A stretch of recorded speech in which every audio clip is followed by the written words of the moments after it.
शेतकरी बंधूंनो, आपल्या कृषीप्रधान देशात भारत सरकारतर्फे वेळोवेळी नवनवीन योजना राबवल्या जातात आणि त्याची योग्य ती माहिती देऊन शेतकऱ्यांपर्यंत पोहोचवली जाते.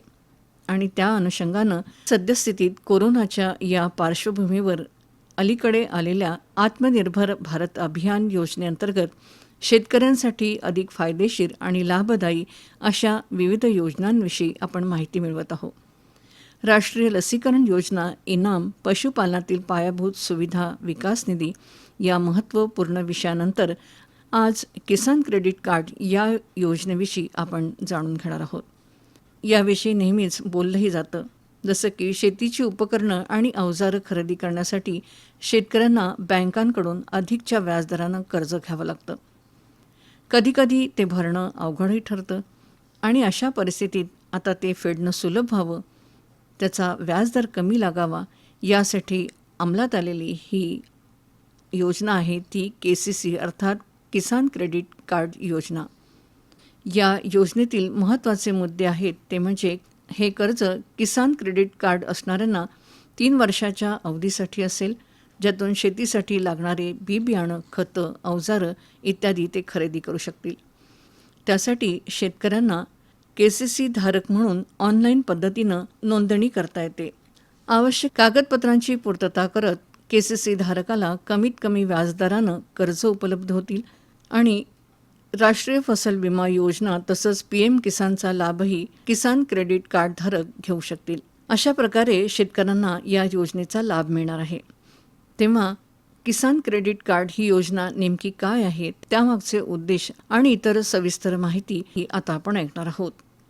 आणि ही माहिती आपल्याला देत आहेत आलोक तरेनिया, जिल्हा अग्रणी प्रबंधक, central bank of India, Akola. नमस्कार, मैं आलोक तारेनिया, लीड डिस्ट्रिक्ट मैनेजर अकोला। मैं ये सभी शहरवासी और अपना जिले के लोगों को ये बताना चाहता हूँ कि आप सब जानते होंगे हमारा जिले में परंपरागत खेती के लिए फसल ऋण हम हर साल शुरुआत से दे रहे, कम से कम जब से बैंकिंग चालू हुआ है। जो फसल ऋण है हर साल लोग लेते हैं, भरते हैं, लेकिन उसमें बहुत सारे दुविधा के वजह से लोगों का पैसा भरना नहीं होता और कुछ तकलीफें होते हैं। उसके लिए सरकार ने 1 जून 2019 में प्रधानमंत्री किसान सम्मान निधि करके एक स्कीम निकाला हुआ है, जिसमें जो शेतकारी जो काम करते हैं उनके खेती के कुछ छोटे छोटे विविध प्रॉब्लम सॉल्व करने के लिए उन्होंने 6,000 रुपये एक इंसेंटिव देते सभी शेतकारी को, और साल भर में 3 इंस्टॉलमेंट में देते 2-2 हजार करके। ये हो गया अपना PM किसान का निधि हो गया। और उसके अंदर ये उन्होंने उसके बाद वो देने के 1-2 इंस्टॉलमेंट देने के बाद ये देखा गया कि बहुत सारे लोगों ने PM किसान का तो बेनिफिट मिल रहा है उनको, जिसका आधार लिंक है, और बहुत सारे किसानों ने लिंक है आधार का वैसे पैसा ले रहे हैं, लेकिन उन्होंने हमारे बैंक से कोई कर्जा नहीं ले रहे खेती के बाबत। तो इसके वजह से उन्होंने क्या किए, उन्होंने KCC करके एक नाम निकाले, किसान क्रेडिट कार्ड। वो जिस PM किसान के शेतकारी एक्चुअली हमारे से कर्जा नहीं लिए होंगे उनके लिए उन्होंने ये कहा गया, यही के शेतकारी जहाँ पर उनका खेती है उन्हीं के खेती के शिवर के एरिया में जो भी बैंक है वहाँ पर जाके आप खेती कर्जा ले सकते हैं। उसको किसान क्रेडिट कार्ड के नाम पे नाम दिया जाता है। एक्चुअली किसान क्रेडिट कार्ड का नाम ऐसा है कि जब हम पहले क्या करते थे, जब खेती के ऊपर कर्जा लेते थे, बैंक आपको चालान मांगता था कोई फर्टिलाइजर दुकान से, क्या फर्टिलाइजर लेना है, क्या सामान लेना है। उसके वजह से वो क्या कर रहा था, उसके लिए क्या होता था, बहुत सारे पैसा बोगस जाता था। इस वजह से उन्होंने किसान क्रेडिट कार्ड निकाले कि आप डायरेक्ट लोन लेके आपको जब चाहे जैसा चाहे आपका एक कार्ड मिलता है, वो कार्ड से आप ATM द्वारा पैसा निकाल सकते हैं। ये हिसाब से उन्होंने ये PM किसान स्कीम चालू की है। उसके हिसाब से 1 जून 2019 से ये चालू है। अभी भी हमारा जिले के हिसाब से हम हिसाब करेंगे कि अभी भी हमारा जिले में 1,95,000 PM किसान से रजिस्टर्ड है, जिसका आधार है। एक्चुअली ये सब चीज आधार के हिसाब से होता है, और उसमें हमने एक एनालिसिस करके देखा, अभी भी 15 से 20,000 लोग ऐसे हैं जो कि पिक कर्ज नहीं ले रहे, मतलब फसल ऋण नहीं ले रहे। तो हमको उन्हीं के लिए ये सब चीज करने के लिए हम प्रोत्साहित कर रहे कि PM किसान थ्रू करने के लिए। और यही KCC में उन्होंने स्कीम क्या की है, जब सोचो कोई शेतकारी है वो खेती पर काम नहीं कर सकता, लेकिन उसका पास मसी है, संकरित गाय है, बकरी है, उसके लिए भी उन्होंने क्या किए पीएम किसान के उस हिसाब से उनको पशुपालन हेतु, मत्स्य पालन हेतु, बाकी छोटे छोटे जो पोल्ट्री फार्म हो गया उसके लिए वर्किंग कैपिटल, खेळते भांडवल, म्हणजे आपका पास क्या है, आपका पास सभी है, आपका पास जैसे शेड है, जानवर है, लेकिन आप उसको लालन पालन करने, उसको साल भर का जो खर्चा होता है, उसका ऊपर इलेक्ट्रिक बिल होता है, उसका पीछे जो आदमी रखते हैं उसका खर्चा, वो सब देखते हुए किसानों के बहुत टाइम पर वो पैसा नहीं मिलता उनको। इसके वजह से वो डेयरी यूनिट्स के बोलो कि वो गोट रेयरिंग के लिए वो जो स्कीम के हिसाब से वो भी फेल हो जाते, खुद ही तो पैसा लगा के परचेज कर लेते, मच्छी कर लेते, शेड़ी परचेज कर लेते, और मछली भी डाल देते उनका तालाब में, लेकिन उनका उत्पादन नहीं निकाल सकते क्योंकि उनका जो खर्चा लगता है वो खर्चा निकाल नहीं सकते। उसके लिए सरकार ने क्या किया है, वो लास्ट ईयर से किया है कि आप उसके लिए भी जो आपको खर्चा लगता है वो भी बैंक 1 साल के लिए किसान क्रेडिट कार्ड के हिसाब से आपको देगा। और उसमें ऐसा क्या है, हमारा जो हर डिस्ट्रिक्ट में अलग अलग स्कीम रहता है, उसका नियम रहता है जो स्केल अप फाइनेंस बोलते हैं। जैसे कोई मुरा भैंस है या तो एक संकरित गाय है, उसको 1 यूनिट के लिए हम 25,000, मतलब एक ही गाय या तो एक ही भैंस जो भी होगा उसको 25,000 के हिसाब से मिलेगा। और उसके लिए हमने और एक काम किया है, क्या है उसमें कोई गलत नहीं होना चाहिए, जिसका भैंस और गाय ये हमारे डेयरी डेवलपमेंट ऑफिस अकोला के तरफ रजिस्टर्ड है या तो बहुत सारे सोसाइटी रजिस्टर्ड है अकोला डीडीओ के तरफ, उसके जो भी कस्टमर्स है, जो भी उनका मेंबर्स है, उनको हम ऑलरेडी फॉर्म दे चुके हैं और उन्होंने हमारा जिले में ये चीज के वजह से 887 केसेस उन्होंने फॉर्मेट भर रहे डेयरी डेवलपमेंट ऑफिस में, और वो हिसाब से भी हम ये किसानों को भी हम बेनिफिट देने के लिए तैयारी है और चालू भी है। और वैसे भी अपना मत्स्य व्यवसाय के लिए अभी सोचिए, अभी मत्स्य व्यवसाय के लिए भी हम प्रोत्साहन कर रहे हैं। अगर कोई इंडिविजुअल मतलब लाभार्थी जिसके पास खुद के तालाब हो या तो जलाशय हो और उसके लिए जमीन भाड़े पट्टी पर लिया है, उसके लिए भी हमने क्या किए, प्रति हेक्टर 60,000 रुपये हिसाब से हम उसको मछली पालन के लिए लोन देते हैं। उसके लिए भी अपना जो डिस्ट्रिक्ट के कमिश्नर, फिशरी कमिश्नर है, वो भी उसके लिए अभी उनका तैयारी चालू है, वो भी वो प्लान से आगे बढ़ रहे हैं। अभी जैसे आप सुने होंगे, अभी 1-2 दिन के अंदर ये काटेपूर्णा में उन्होंने मत्स्य पालन के तो उसका जो सीड्स केंद्र उद्घाटन किए, उसके अंदर वही सब इसके लिए हुआ कि लोगों को ये फिशरी के लाइन में भी आगे बढ़ने को होना।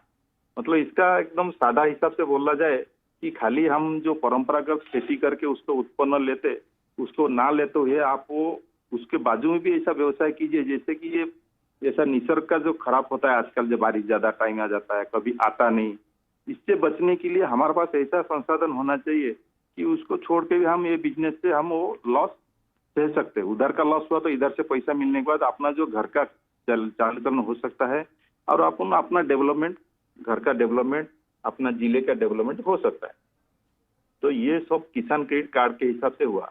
अभी दूसरा बात मैं बताना चाहता हूँ, अभी जो कोरोना महामारी आया, कोरोना महामारी से क्या हो गया कि हमारे देश में क्या पूरा दुनिया में सभी लोग मतलब मैक्सिमम बेरोजगार हो गए। बेरोजगार को तो ठीक है, जिसका बैंक में खाता है, बड़े लोग है, मीडियम स्टैंडर्ड, उनका पास खाता है, कुछ ना कुछ वो कर रहे हैं और सरकार उसको बेनिफिट दे रहा है। केंद्र सरकार ने ये देखा कि जो फेरी वाले हो, अब जैसा पथ विक्रेता बोलते हैं उसको, उसके लिए ऐसा आगे कोई दे नहीं रहे, क्योंकि उन्होंने क्या करते थे, पहले उनका एक घर मालक हो गया, नहीं तो उनका दोस्त यार से पैसा लेते थे, 4,000 5,000 ऐसा लेके सब्जी बेचते थे, हफ्ते में उसको 50-500 रुपया 100 रुपया जो भी उसको इंटरेस्ट सहित उसको वापस करते थे। लेकिन ये मार्च महीना से लॉकडाउन होने से क्या हो गया कि सभी तरफ कोई पैसे का तंगी आ गया, मतलब उनको जो पैसा देने वाले थे वो भी दे नहीं रहे। अगर देते तो ये मौसम में उनको फायदा लेने के लिए अगर 2% देते तो आज 5%, 5% बोले तो साल भर में 60% इंटरेस्ट है, मतलब 100 रुपया लिया तो 160 रुपया साल भर में देना पड़ता है। तो इसके वजह से उन्होंने क्या किया, सरकार ने एक स्कीम निकाला, प्रधानमंत्री पथ विक्रेता आत्मनिर्भर निधि। ये जो आत्मनिर्भर निधि है, बहुत सारे मतलब स्टेज के लोगों के लिए, गरीब के लिए अलग है, मीडियम स्टैंडर्ड के लिए, बड़े कॉर्पोरेट लेवल की अलग है।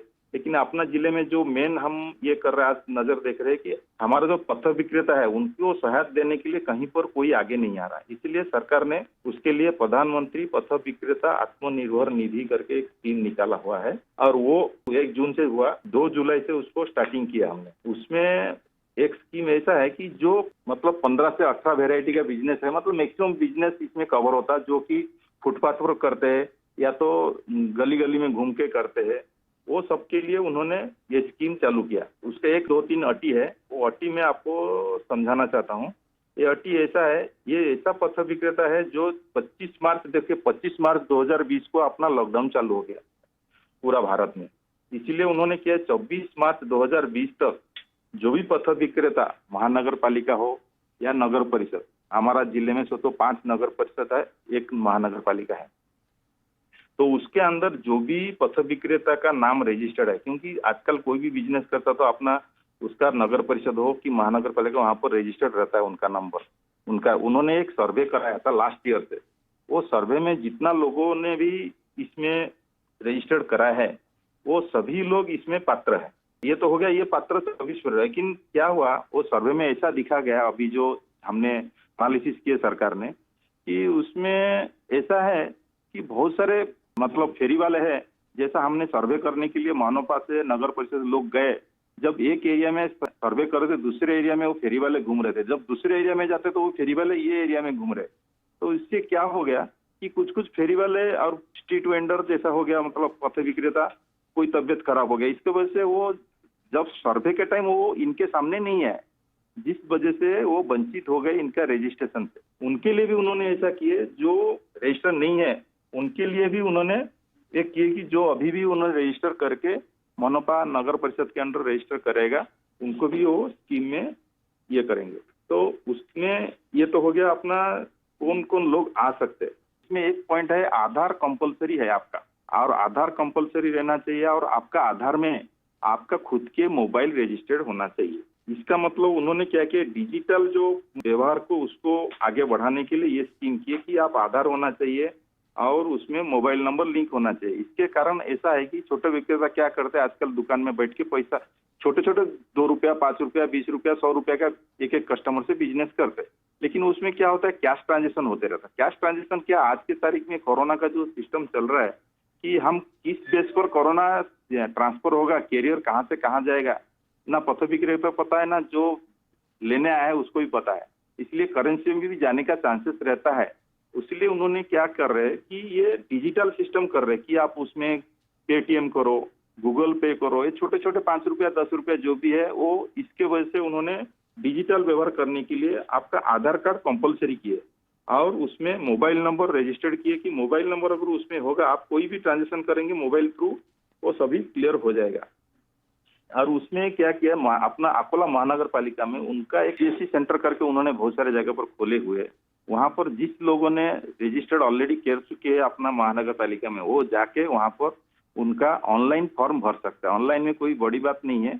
ऑनलाइन में उन्होंने सरकार ने कुछ फिक्स किया है, मैक्सिमम 50 रुपया देना है ऑनलाइन वाले जो आपको फॉर्म भर के देता है।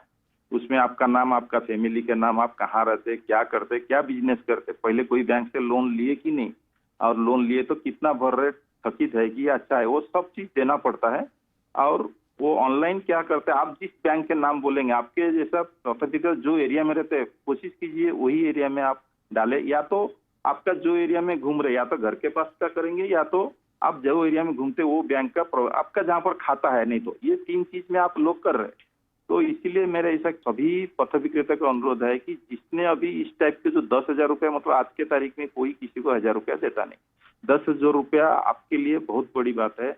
आप इसके लिए आप ऑनलाइन में उसको फॉर्म भरिए, और एनयूएलएम के हमारे अधिकारी है, असिस्टेंट कमिश्नर अकोला में है, और सभी नगर परिषद में एनयूएलएम ऑफिस है, सीओ ऑफिस है, उसमें आप उनसे कांटेक्ट कीजिए। आप अगर रजिस्टर नहीं किए, रजिस्टर्ड कीजिए और ऑनलाइन में भरिए।